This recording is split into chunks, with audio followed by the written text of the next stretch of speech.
nous sommes entrés à l'intérieur de la plus grande cascade de Chine. Nous l'avons fait. On peut marcher derrière la cascade. Je n'ai jamais vu des cascades dévalées comme ça.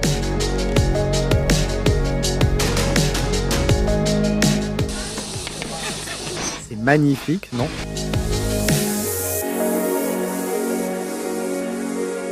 D'accord, nous sommes maintenant tout près de la cascade. Ce sont en fait les personnages du film. Nous assistons à l'opéra Digi.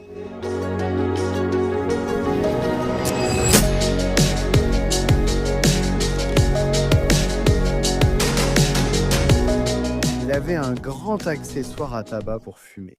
D'accord, nous sommes entrés dans la plus grande cascade de Chine. On l'a fait, Mihao. YouTube Ougar et les gars Gumoring de la Chine.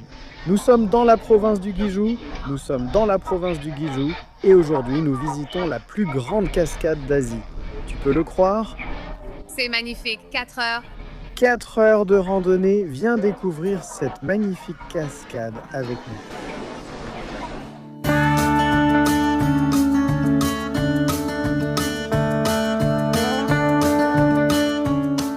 D'accord?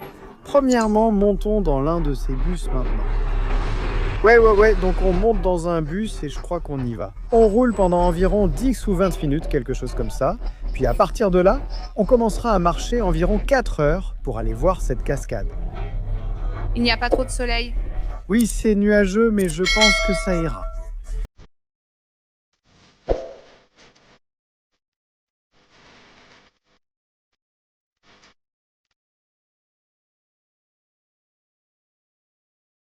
D'accord, nous sommes à la première cascade. Tu crois vraiment qu'elle est ordinaire? Incroyable, c'est juste une cascade normale. Et donc ensuite, nous allons voir une cascade très large, la plus large, et après cela, nous verrons la plus grande cascade, la plus grande d'Asie. Mais peux-tu croire que ceci est juste une cascade normale ici? Waouh, c'est fou! La création de Dieu. Oui, cette province du Guizhou a vraiment beaucoup d'eau et de cascades, non? Beaucoup de forêts verdoyantes, air frais, il fait beau. Le savais-tu? Le Guizhou possède plus de 40 forêts, incroyable, non? Je crois que c'est l'une des provinces les plus boisées de Chine. C'est incroyable, vraiment génial. On a tout le matériel de forêt. Aujourd'hui, ça ne coûtait que 4 yuans, soit environ 70 centimes, même pas $1. Et c'est entièrement fait à la main, avec de vraies fleurs cueillies à la main dans la jungle. Incroyable, une petite tante locale nous l'a offert, c'est trop cool.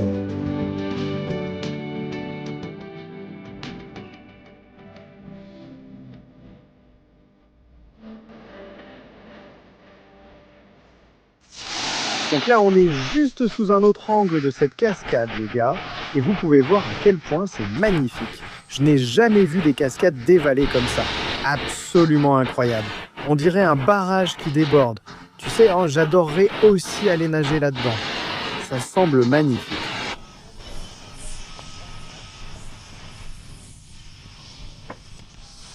D'accord? Donc la cascade où nous allons en ce moment s'appelle Dufutan en chinois, ce qui se traduit par grande cascade. C'est assez intéressant parce qu'en Australie, on l'appellerait probablement quelque chose comme la cascade Angus ou quelque chose comme ça. Mais en Chine, ils utilisent les noms pour vraiment décrire ce que vous voyez. Donc vous pouvez voir derrière moi.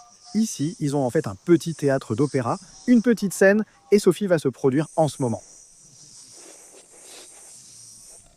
Non, ils font vraiment ça le soir.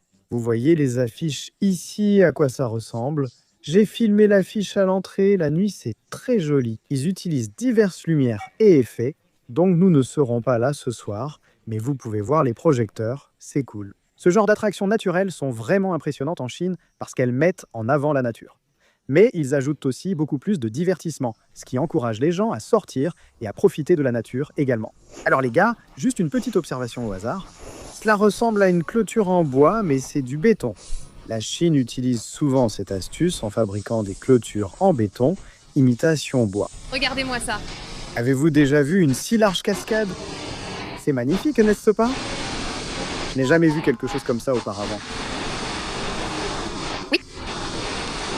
C'est la cascade la plus large, et plus tard, nous verrons la plus grande d'Asie. Celle-ci est superbe, avec même une mini cascade en bas. J'ai juste envie d'aller nager. Si on était en Australie en ce moment, les gens seraient en train de nager. Vraiment. Oui, à moins que ce ne soit protégé, mais beaucoup de cascades en Australie sont assez accessibles. Waouh, waouh. Je ne sais pas si vous pouvez voir à l'intérieur, les gars, mais il y a aussi quelques petits poissons qui nagent. Je crois que ce sont des carpes et que les habitants en mangent effectivement. Ce qui est assez étrange parce qu'en Australie, on ne mange vraiment pas de carpe. Ce n'est pas un bon poisson à manger. Je crois même que ça peut vraiment vous rendre malade.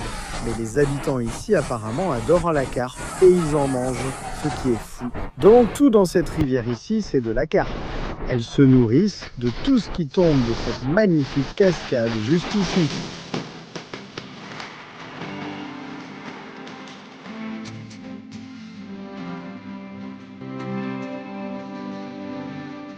D'accord, donc on est maintenant tout près de la cascade. C'est magnifique, vraiment.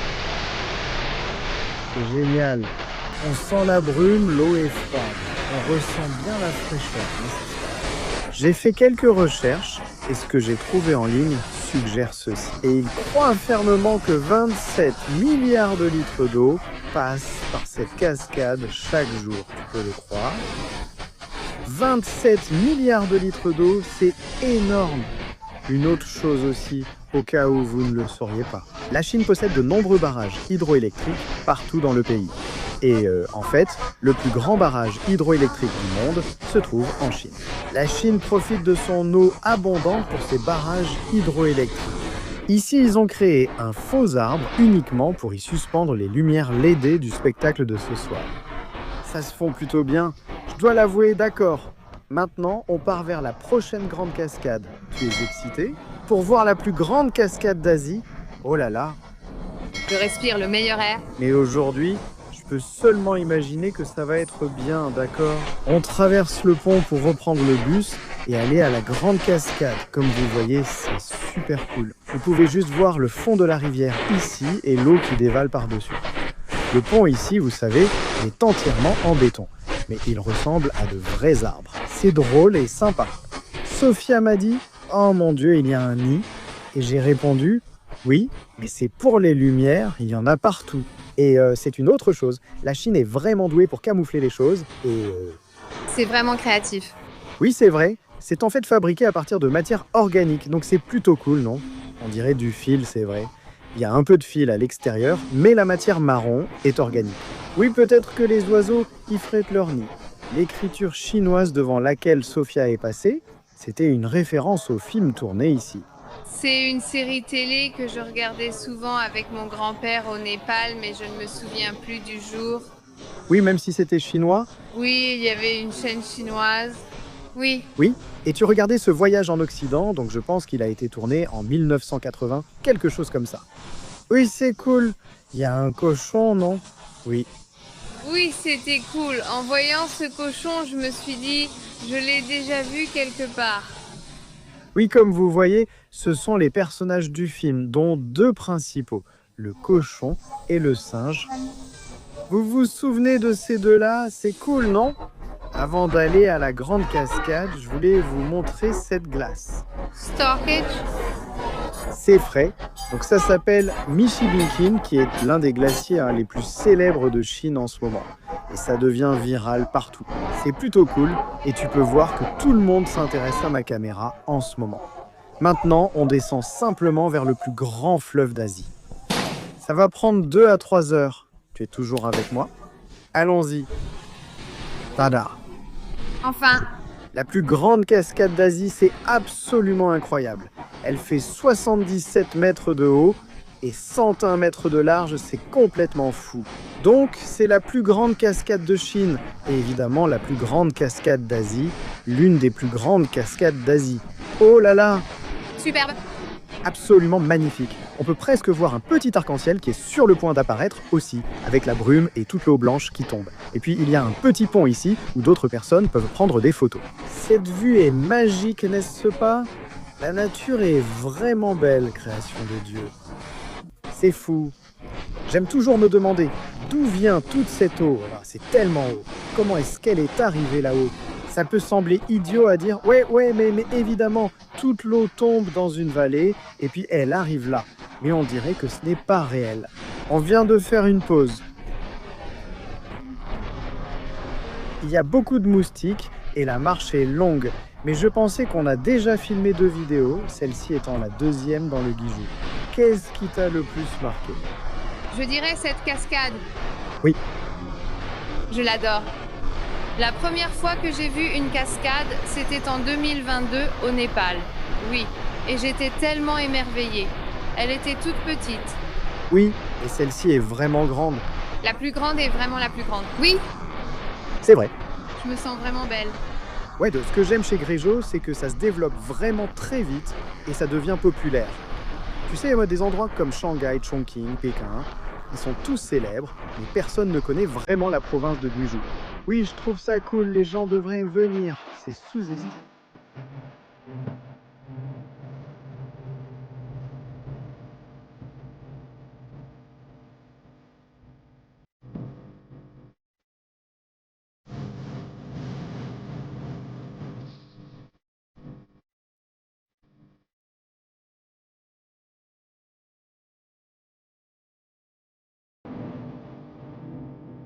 J'ai remarqué quelque chose, les gars. J'ai zoomé avec mon téléphone et je vais vous montrer les images. En fait, on peut marcher derrière la cascade et il y a tout un système de rambardes là-bas. Je suis presque sûr qu'on peut marcher derrière la cascade. Et c'est vraiment génial parce qu'il y a des arbres, des algues et tout un tas de choses qui poussent derrière cette magnifique cascade.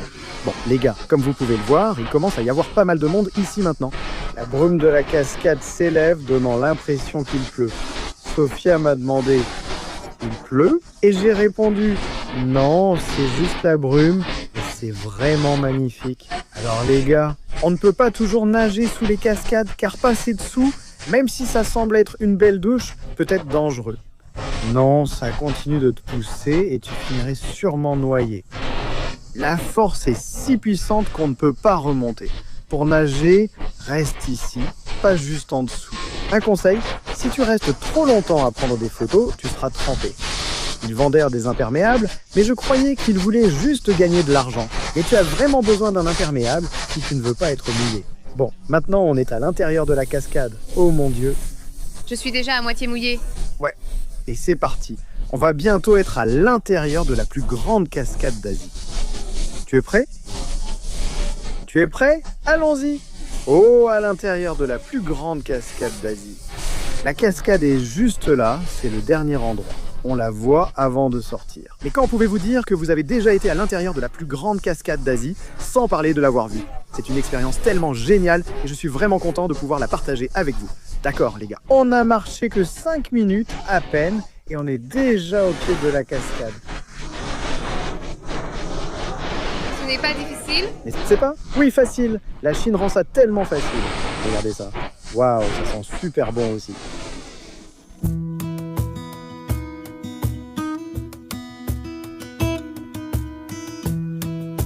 D'accord? Maintenant, on prend l'énorme escalator tout en haut jusqu'au sommet. On a pris un ticket car il était hors de question de remonter à pied.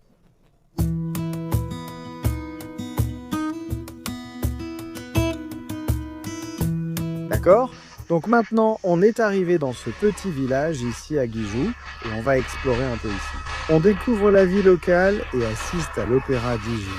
L'opéra traditionnel à Pékin se joue normalement sur scène, mais ici on parle de Diji, signifiant sol, car il joue là désormais directement au sol.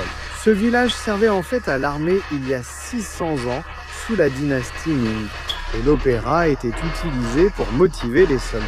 Il fallait remonter le moral en ces temps difficiles, alors on va reconstituer ça. C'est une zone rurale, pas une ville, avec beaucoup d'agriculture. Allons voir ça.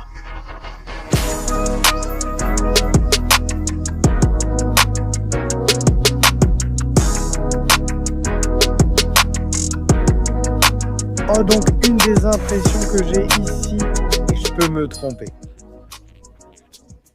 Le gouvernement chinois agit ainsi dans de nombreux endroits. Est-ce le théâtre vers lequel nous allons maintenant? Il est en fait spécialement organisé et construit pour les habitants locaux de cette communauté parce qu'ils font de l'agriculture. Oui, mais cela ne rapporte qu'une somme limitée. comment attirer des touristes et injecter de l'argent dans une ville rurale. C'est sans doute pourquoi nous sommes ici aujourd'hui.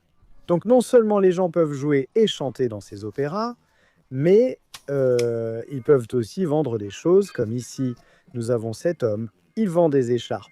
Et toutes sortes de pièces et objets. Enfin, c'est ce que je dis. Ce sont probablement, vous savez, de vieilles pièces de cette époque de 600 ans, mais elles ont l'air un peu refaites. Bon, on vient juste d'entrer dans l'opéra maintenant. Vous voyez tous les masques derrière moi, ce que les artistes portent constamment. Ils portent vraiment des masques. Et je pense qu'ils sont en train de se préparer, mais ils vont bientôt jouer ici. Merci. Ça a commencé maintenant?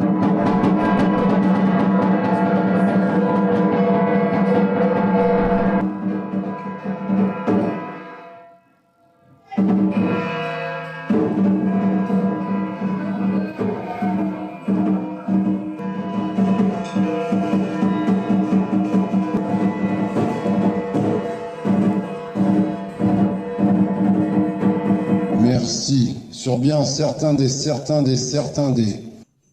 Donc oui, c'était assez intéressant. C'était un peu comme, oh, vous savez, quand tous vos frères et sœurs et cousins se réunissent à Noël et que vous faites regarder à toute la famille une pièce amateur. C'était un peu ça, mais ce n'est pas grave, c'était très divertissant. Je faisais des recherches en ligne et encore aujourd'hui en Chine, il y a beaucoup de cultures autour du mariage et beaucoup de cultures autour de l'argent, ce qui est assez différent de l'Occident. Croyez-le ou non, venir d'un tel village peut rendre difficile d'épouser quelqu'un de la ville. Parce que les deux familles se rencontrent et elles négocient en quelque sorte qui paie quoi et quel type de dot va être donné, quel type d'argent. L'or, l'argent et ces échanges se produisent encore beaucoup à l'Est.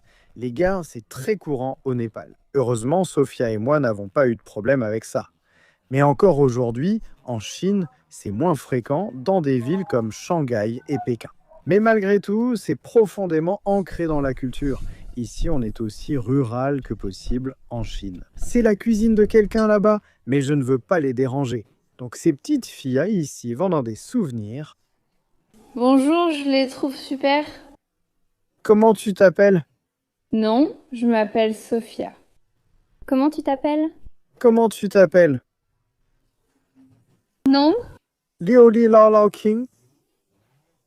Oui, tu ne devrais pas croire que tu bouges vraiment. Je pense qu'ils n'ont toujours pas compris. Mais je ne l'ai pas prononcé. Au revoir. Oh waouh! Les gens ici regardent l'anniversaire de la guerre japonaise avec le défilé japonais à la télévision en ce moment. De nombreux Chinois regardent, il y a un grand défilé militaire aujourd'hui. J'aimerais filmer dedans, mais c'est gênant. Puis-je filmer chez vous? C'est assez difficile parfois, on ne se sent pas à l'aise de pointer sa caméra. Vous voyez ce que je veux dire? Regardons par ici. Voyons si on peut trouver d'autres choses intéressantes dans ce village.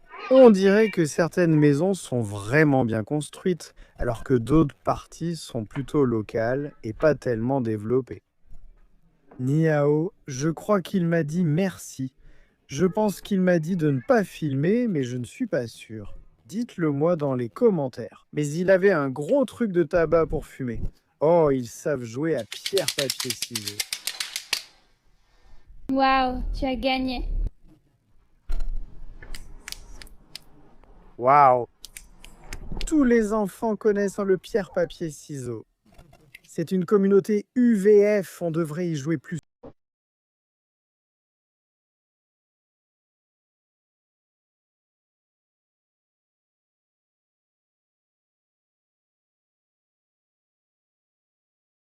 Au village, ils font ce qui fonctionne et trouvent une solution pour transporter ce dont ils ont besoin. Donc ils transportent 2 vélos sur un tricycle pour les sortir d'ici. J'aime cela quand je visite des villages partout dans le monde. Ils sont très ingénieux et parfois on peut même voir ces petits tricycles transporter des fruits ou des récoltes empilées aussi haut que ça. Ils ont réussi à tout faire fonctionner. Cela conclut la vidéo où nous avons exploré la plus grande cascade d'Asie. Découvrir les villages ici au Guizhou et vraiment expérimenter la vie rurale authentique, comme vous l'avez vu aujourd'hui. Ces villages que nous avons visités sont très ruraux. Et j'espère que tout ce que vous avez appris aujourd'hui vous a plu, et on se retrouve la semaine prochaine pour un nouvel épisode ici en Chine. Comme toujours les amis, restez authentiques. Santé!